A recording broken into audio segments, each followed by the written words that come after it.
Em 28 de dezembro de 1992, o Brasil assistiu a uma tragédia que abalaria sua televisão e sua sociedade. Uma tragédia tão cruel que se tornaria um marco, não apenas na história da televisão, mas também na luta por justiça. Daniela Pérez, uma atriz de apenas 22 anos, filha da renomada autora Glória Pérez, foi brutalmente assassinada e de uma forma que ninguém poderia prever. Daniela estava no auge de sua carreira, brilhando na novela de Corpo e Alma. Seu talento e carisma a colocaram no coração de milhões de brasileiros, mas seu brilho ofuscou algo mais sombrio, algo que transformou a admiração em inveja, a competição em obsessão.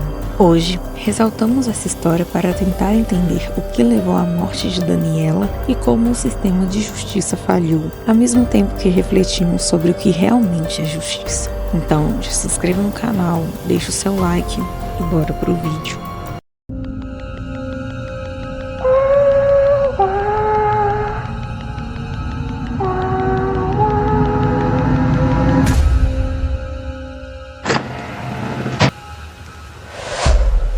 Tragédia no Rio. Assassinada a atriz Daniela Pérez, a Yasmin, da novela das 8.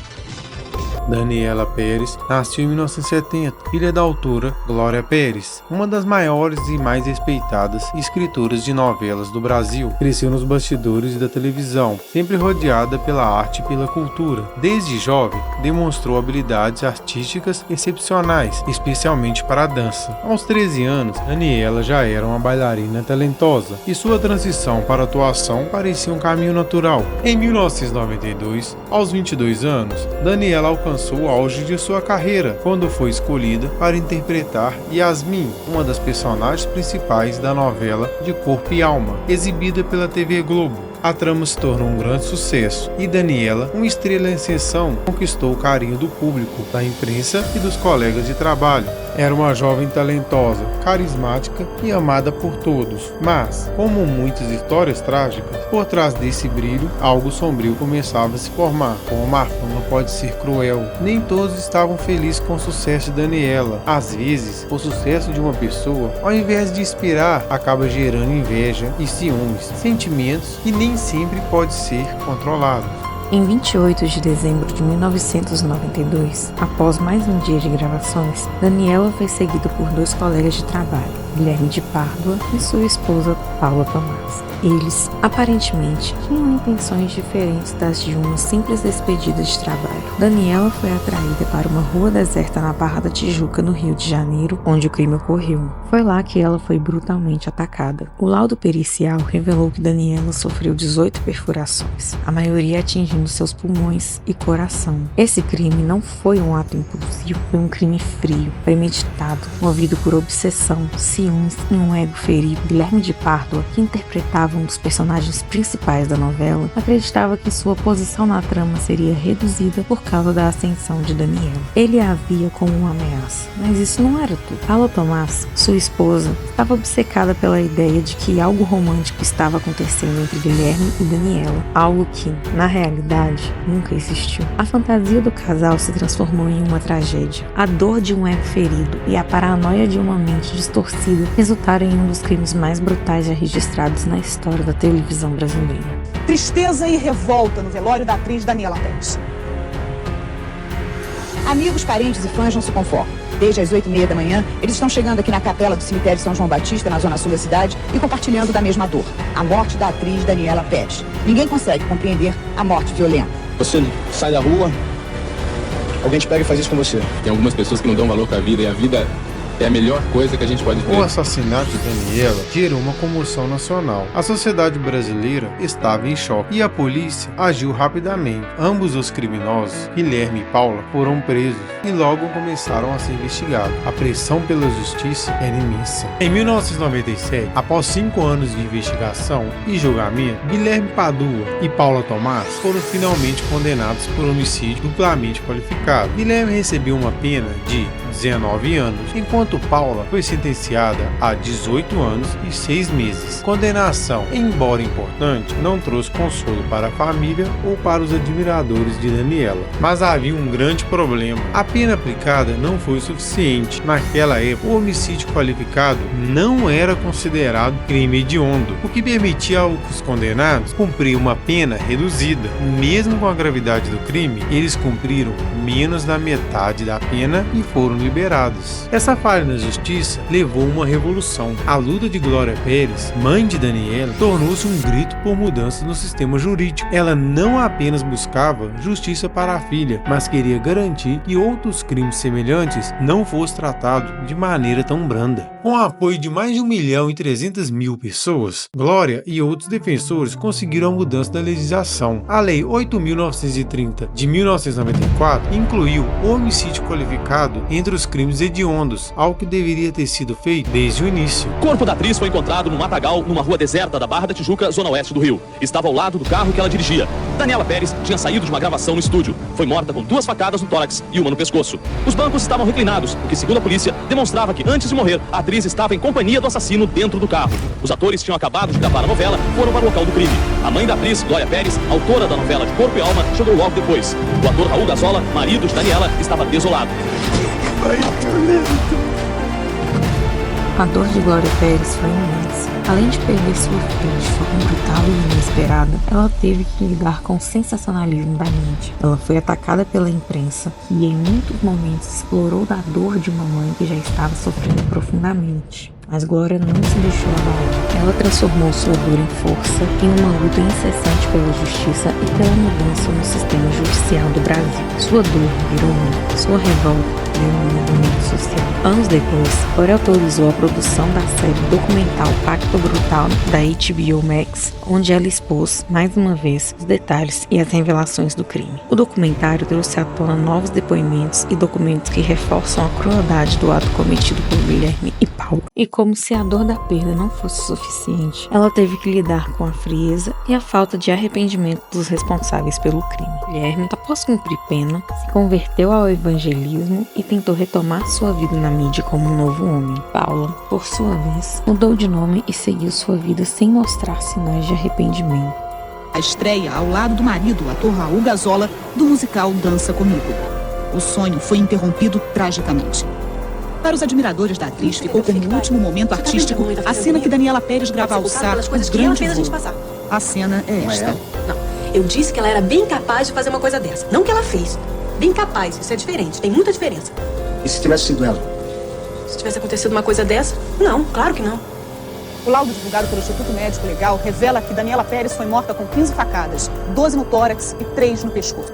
Com o tempo, começaram a surgir teorias bizarras e conspiratórias sobre o crime. Alguns afirmavam que a brutalidade do ataque e o número de perfurações e a forma com que o corpo foi deixado no local indicavam algo mais do que uma simples vingança ou obsessão, termo pacto usado com frequência, levando muitos a especular que o crime poderia ter envolvido rituais ou até forças místicas. O título da série documental Pacto Brutal só alimentou ainda mais essas especulações, embora não haja qualquer prova que o crime tenha sido motivado por algo místico ou ritualístico, a brutalidade inexplicável e a falta de motivos claros alimentaram o imaginário popular. Seria apenas um crime movido por ciúmes e frustração, ou haveria algo mais obscuro e sobrenatural por trás disso tudo? Até hoje, há quem acredite que o crime carrega uma energia sombria que nunca foi completamente explicada.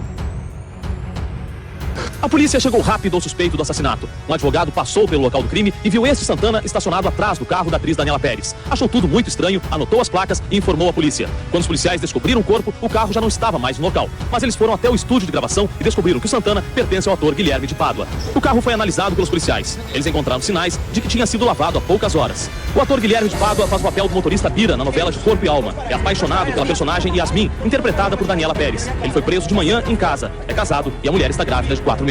Agora vamos imaginar, e se se esse caso tivesse ocorrido na Índia? Na Índia, o Código Penal, especificamente na seção 302, prevê pena de morte ou prisão perpétua para homicídios qualificados. Casos que chocam a opinião pública geralmente resultam em julgamentos rápidos e punições severas. Não há muita tolerância para crimes brutais, especialmente quando se envolvem mulheres. Nos casos mais extremos, como o de Daniela, os réus provavelmente seriam condenados à morte ou passariam a vida inteira na prisão sem qualquer chance de liberdade. O sistema de justiça indiano, embora tenha suas falhas, costuma ser muito mais rígido em casos de homicídio de grande repercussão. A Índia, com sua população de mais de 1,4 bilhão de pessoas e uma sociedade marcada por fortes contrastes sociais e culturais, enfrenta desafios imensos quando se trata de segurança. Porém, quando crimes brutais acontecem, especialmente contra mulheres, a resposta da população costuma ser imediata, intensa e muitas vezes acompanhada por clamor por punições exemplares. Dois dos casos mais emblemáticos do país mostram um contraste entre a rigidez da justiça indiana e a lentidão do sistema brasileiro em casos semelhantes. O caso Nirbhaya, de uma jovem que se tornou um símbolo nacional de resistência e luta contra a violência sexual, aconteceu na Índia em dezembro de 2012. Ela foi brutalmente assassinada e estuprada por 6 homens dentro de um ônibus em movimento em Nova Delhi. Ela e um amigo voltavam do cinema quando foram atraídos para o ônibus por engano. Dentro do veículo, ela foi estuprada coletivamente, espancada com uma barra de ferro e jogada para fora do ônibus em movimento, nua e inconsciente. Ela sobreviveu por alguns dias e foi transferida para um hospital em Singapura, porém, faleceu em decorrência dos ferimentos. O crime gerou uma onda de protestos em toda a Índia. Milhares foram às ruas enfrentando polícia e frio intenso, clamando por justiça. A comoção foi tamanha que o governo formou um comitê especial e aprovou, em tempo recorde, a Lei de Emenda Criminal de 2013, que endurece penas para crimes sexuais. 4 dos acusados foram condenados à morte e executados em março de 2020, após quase 8 anos de batalhas judiciais. Já o 5º acusado, menor de idade na época, foi internado por 3 anos, a pena máxima permitida pela lei para adolescentes. Um 6º acusado se autoexterminou na prisão. O caso Nirbhaya mudou para sempre o debate sobre violência contra a mulher na Índia. Tornou-se símbolo internacional da luta por justiça rápida e severa para crimes brutais. O processo, mesmo com seus atrasos, foi muito mais célere e duro do que o visto em crimes similares aqui no Brasil. Estupro e morte de uma estudante de Nova Delhi no ano passado foram condenados à pena de morte. O crime deles foi alvo de protestos em países da Ásia e do Oriente Médio e provocou mudanças na legislação. Dezenas de indianos comemoraram o veredito da morte do tribunal. Eles pediram agora a pena de morte para o 5º acusado, condenado a 3 anos de prisão por ser menor de idade. Outro caso semelhante é o caso Disha, um crime tão brutal que resultou em uma execução extrajudicial controversa e aplaudida pela população. O crime ocorreu em novembro de 2019, quando uma jovem veterinária de 26 anos, chamada Disha, um nome fictício usado pela mídia, desapareceu em Hyderabad. Posteriormente, descobriu-se que ela havia sido estuprada, morta e seu corpo foi queimado por 4 homens. O país novamente reagiu com revolta. O crime ocorreu apenas 7 anos após o caso de Nirbhaya, mas a frustração da população com a lentidão da justiça fez com que o clamor por justiça fosse ainda mais agressivo. Em 6 de dezembro de 2019, apenas dias após o crime, os 4 acusados foram levados pela polícia até o local do crime para a reconstituição. Segundo a versão oficial, eles tentaram fugir e foram mortos pela polícia em um confronto. A versão foi vista com desconfiança por organizações de direitos humanos. No entanto, grande parte da população aplaudiu o desfecho. Índia, a polícia matou 4 homens suspeitos de estuprar e assassinar uma mulher de 27 anos há 10 dias. Olha essa história. Os suspeitos foram levados pela polícia de volta ao local do crime para reconstruir a cena. Mas os 4 teriam tentado pegar as armas dos policiais. Isso segundo as autoridades da cidade onde o caso aconteceu. Na confusão, os 4 homens foram baleados e morreram. Não está claro ainda quantos policiais estavam no local e nem se os suspeitos estavam algemados. O assassinato dessa mulher, uma veterinária, gerou protestos em várias cidades da Índia. O caso virou símbolo da chamada justiça instantânea. Muitas famílias das vítimas disseram, pelo menos aqui, a justiça foi feita rápido. Esse episódio reacendeu o debate sobre as execuções extrajudiciais, mas também mostrou como a Índia, em alguns momentos, aplica punições extremas, provadas pela opinião pública, quando o sistema parece falhar ou demorar demais. A Índia possui leis rígidas quando se trata de crimes hediondos, especialmente contra mulheres. A seção 302 do Código Penal indiano prevê prisão perpétua ou pena de morte para homicídio qualificado. Crimes que ganham repercussão nacional têm julgamentos mais rápidos devido à pressão da sociedade, da mídia e de grupos ativistas. A cultura jurídica indiana valoriza a punição exemplar como forma de dar resposta rápida à população, mesmo que às vezes ultrapasse o limite do devido processo legal. A pena de morte, embora controversa, ainda é aplicada em casos de estupro seguido de morte, reincidência ou homicídios brutais. Enquanto na Índia, os agressores de casos como de Nirbhaya ou Disha foram executados ou pegaram prisão perpétua, no Brasil, casos igualmente brutais, como o de Daniela Pérez, resultam em penas mais leves, progressões de regime e até reconstrução da vida pública dos agressores. A principal diferença? Pressão popular efetiva, legislação mais severa e menos espaço para recursos infinitos. O assassinato de Daniela Pérez continua sendo uma ferida aberta. Mostrou-nos que a fama não protege e que o sistema é falho. O sistema indiano está longe de ser perfeito, mas quando a sociedade grita por justiça, as instituições se movimentam. Os culpados costumam sentir o peso da lei. No Brasil, ainda enfrentamos um sistema mais leniente, demorado e muitas vezes complacente com os criminosos. A pergunta que fica é: o que o Brasil pode aprender com a Índia quando o assunto é justiça para vítimas de crimes brutais? Daniela virou símbolo, sua mãe virou guerreira, e nós seguimos tentando entender como crimes tão brutais ainda encontram brechas para a impunidade. Que essa história nunca seja esquecida e que sirva de alerta para que o sistema mude aqui e em qualquer lugar do mundo. Guilherme de Padua morreu em 6 de novembro de 2022, vítima de um infarto fulminante, em sua casa em Belo Horizonte, aos 53 anos. 4 dias antes, havia completado aniversário. Na época de sua morte, era pastor da Igreja Batista da Lagoinha, onde atuava desde 2017 no Ministério Recomeço. O velório contou com cerca de 300 pessoas, incluindo ex-presidiários, mas nas redes sociais a reação foi outra. Muitas pessoas lembraram do crime e disseram que ele já foi tarde. Para os que lutam por justiça, a sensação era de que ele nunca pagou o suficiente pelo que fez. E a pergunta que continua ecoando é: o sistema realmente pune quem deve? Ou apenas vira a página enquanto a dor da vítima continua? Então, pessoal, agora é com vocês. O que vocês acham? Acham que na Índia eles pegam pesado demais? Ou o Brasil que pega leve demais? Qual seria melhor? Deixem aqui nos comentários. Não esqueçam de curtir o vídeo, compartilhem quem gosta desse tipo de assunto e assistam a nossa playlist. E até a próxima!